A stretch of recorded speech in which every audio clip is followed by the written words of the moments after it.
आप देख रहे हैं VHVC न्यूज।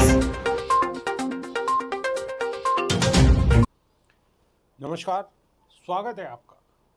गाजा में हमास और लेबनान में हिजबुल्लाह के खिलाफ चल रहे हमलों के बीच इजरायली सेना ने मंगलवार को ईरान को चेतावनी दी है कि अगर उसने पिछले हफ्ते तेहरान पर किए गए हमलों के लिए इजरायल के खिलाफ जवाबी कार्रवाई की तो उसे बहुत कड़ी मार पड़ेगी और इसकी भारी कीमत चुकानी पड़ेगी। इजरायल के सैन्य प्रमुख लेफ्टिनेंट जनरल हाजी हवेली ने मंगलवार 29 अक्टूबर को मीडिया से बातचीत के दौरान सख्त लहजे में कहा है कि अगर ईरान ने इजरायल पर एक और मिसाइल हमला करने की गलती की तो वे उसे इस बार इसकी बड़ी कीमत चुकानी पड़ेगी।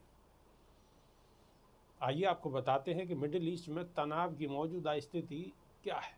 इजरायल के सेना प्रमुख ने ईरान को धमकी देते हुए कहा है कि अगर ईरान इस बार हमले की गलती करेगा तो हम जानते हैं कि ईरान तक कैसे पहुंचना है। इस बार हम उन क्षमताओं का भी इस्तेमाल करेंगे जिनका यूज़ इस बार नहीं किया।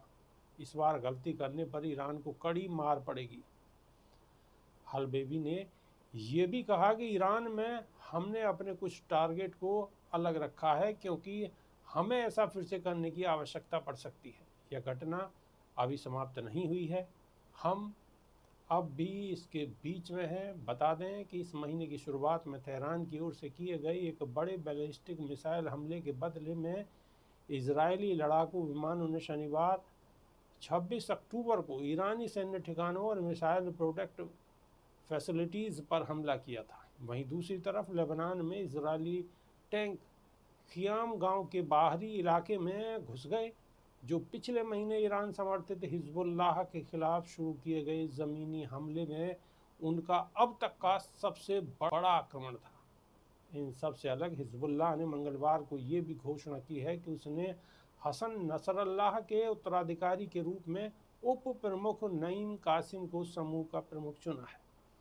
नसरल्लाह पिछले महीने दक्षिण बैरूत में इजरायली हमले में मारा गया था।